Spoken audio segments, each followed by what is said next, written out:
सो guys इस week south India bank share में अच्छी खासी रिकवरी दिखी है। रिकवरी के पीछे दो मेजर रीजन आते हैं, उन दोनों ही रीजंस को यहां पर समझेंगे और साथ में आगे क्या पॉसिबिलिटी है आने वाले हफ्ते में उसको भी ध्यान से यहां पर क्लैरिटी के साथ समझने की कोशिश करेंगे।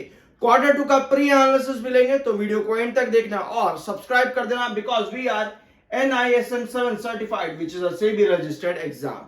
तो शुरुआत करते हैं आपकी पहली खबर से जो कि आती है कंपनी के क्वार्टर टू के डाटा को लेकर के।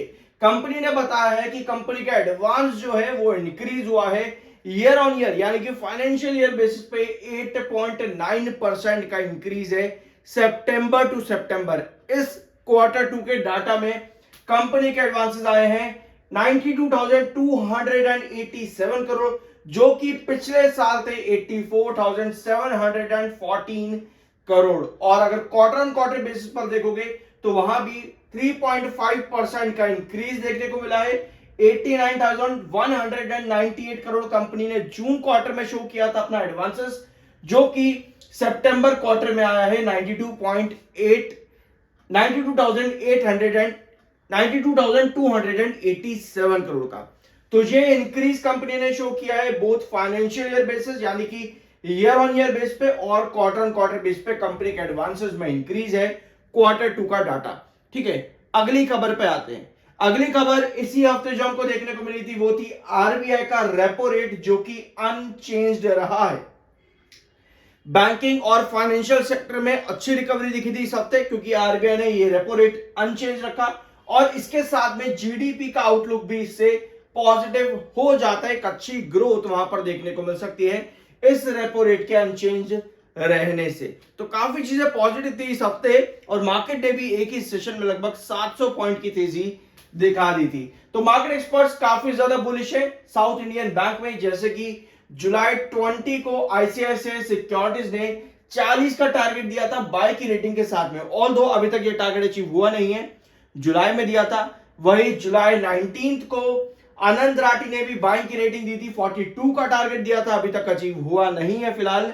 और आईसीआईसीआई सिक्योरिटीज ने ही 17 मई को 37 का टारगेट दिया था बाय की रेटिंग के साथ में, ये भी अभी तक अचीव नहीं हुआ है। और भी काफी सारे मार्केट एक्सपर्ट्स आपको ऐसे ही देखने को मिल जाएंगे जिनके टारगेट्स काफी बड़े बड़े हैं, जैसे कि जुलाई 26 2024 32 का टारगेट था, वो थोड़े से अचीव हुए थे बट ज्यादा बड़ी रिकवरी या सस्टेनेबिलिटी देखने को नहीं मिलती है साउथ इंडियन बैंक में। अभी चार्ट पे आएंगे और क्वार्टर टू का प्री एनालिसिस लेंगे यहां पर। उसके पहले कंपनी का पीई है 5.86 का 5.86 का पीई, यानी कि बड़ा सस्ता आपको दिखेगा, अंडर वैल्यूड है।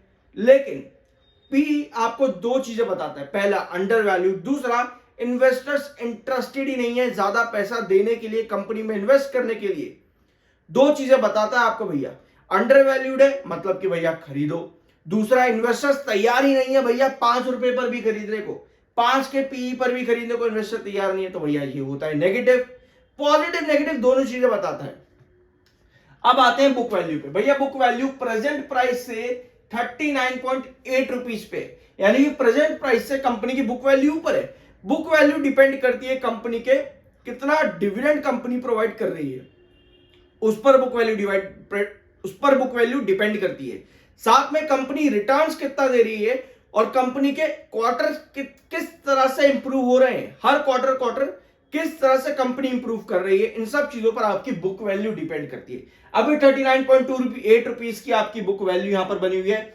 क्वार्टर टू का प्री एनालिसिस यहां पर लेते हैं फटाफट से। सब्सक्राइब कर दिया करो, अच्छा लगता है, पैसे नहीं लगेंगे इस चीज के। सबसे पहले शुरुआत करते हैं कंपनी के रेवेन्यू से। तो भैया 2022 सितंबर में कंपनी का रेवेन्यू आया था 1740 करोड़, जो कि इन कंपैरिजन विद जून एक अच्छा इंप्रूवमेंट था। अब आते हैं 2023 के अंदर। तो भैया 2023 में भी कंपनी ने इंप्रूवमेंट शो किया था। सितंबर के अंदर 2129 करोड़ का कंपनी का रेवेन्यू था, जो कि जून के कंपैरिजन में एक इंप्रूवमेंट कंपनी ने दिखाया था।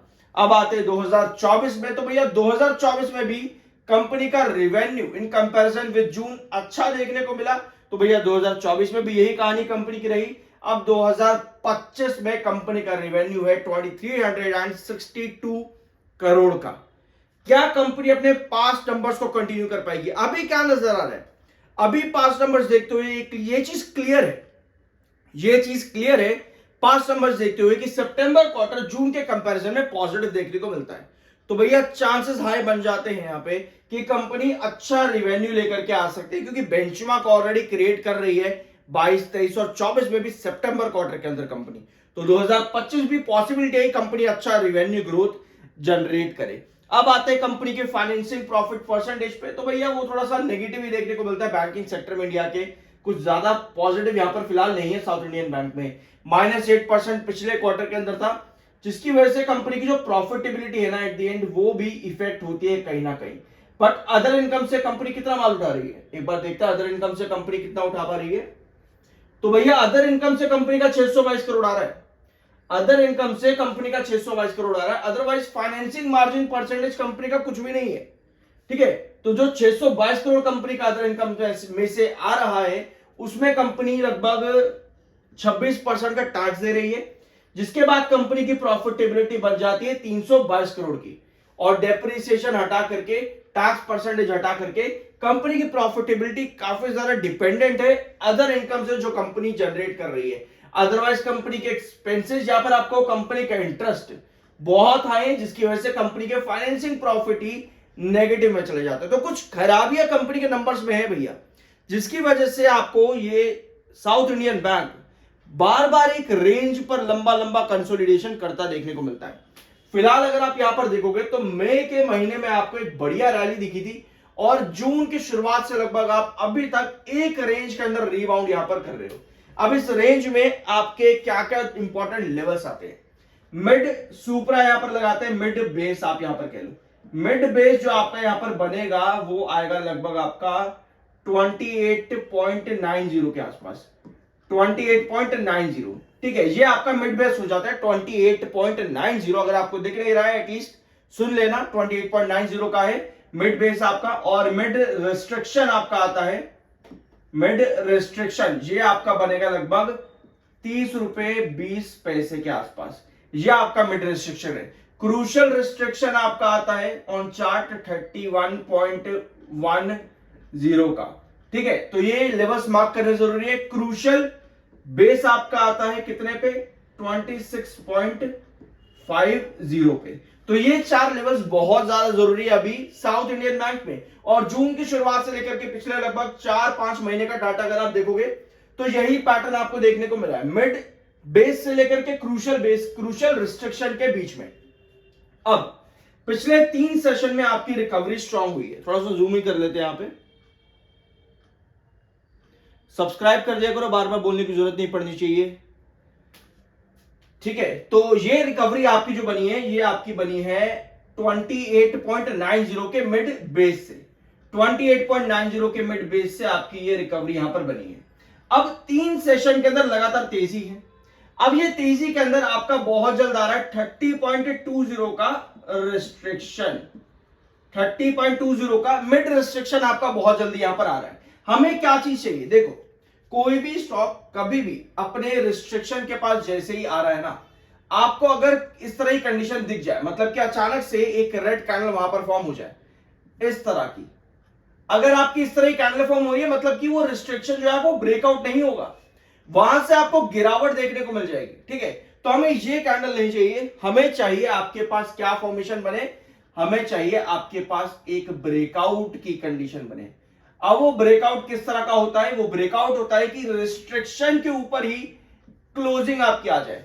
अगर रिस्ट्रिक्शन के ऊपर क्लोजिंग आती है तो यस, आप अपने उस रिस्ट्रिक्शन जो कि अभी साउथ इंडियन बैंक के केस में कितने पे आपका 30.20 का है ना, तब उस केस के अंदर आपका मिड रिस्ट्रिक्शन जो है ब्रेक आउट होता है। अदरवाइज इस तरह की कंडीशन अगर आपकी रेड कैंडल फॉर्म हो जाए, रेड कैंडल जो भी हमने यहां पर ड्रॉ करी थी जिसमें ऊपर की टेल आपको सेल इंडिकेट कर रहे हैं, तो भैया उस कंडीशन में आपके पास गिरावट वापस आ जाती है। सिमिलर कंडीशन आपको यहां भी देखने को मिली थी, यहां पर भी देखने को मिली थी, और यहां पर भी देखने को मिली थी। यानी कि किसी भी रिस्ट्रिक्शन को अगर ब्रेकआउट करना है तो वहां पर सस्टेनेबिलिटी जरूरी है। अभी 30.20 का आपका मिड रिस्ट्रिक्शन अगर ब्रेकआउट करना है तो सस्टेनेबिलिटी जरूरी है। बॉलिंजर बैंड्स की भी एक बार यहां पर नजर देख लेते हैं। तो बॉलिंजर बैंड आपके काफी स्क्वीज हो रहे, काफी हद तक कॉन्ट्रैक्टेड है। जितना बॉलिंजर बैंड आपका कॉन्ट्रैक्टेड रहता है उतनी ही आपकी वोलेटिलिटी कम होती है, उतनी ही ब्रेकआउट की पोजीशन भी आपकी इंक्रीज होती है। तो देखते हैं आने वाले सेशन में जितना आपका मर्ज हो जाएगा, जितना स्क्वीज हो जाएगा बॉलिंजर बैंड, उतनी ही ब्रेकआउट की पॉसिबिलिटी भी फॉर्म होती है।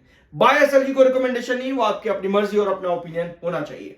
आई होप कि वीडियो आपको पसंद आया होगा। मिलता अगले वीडियो में।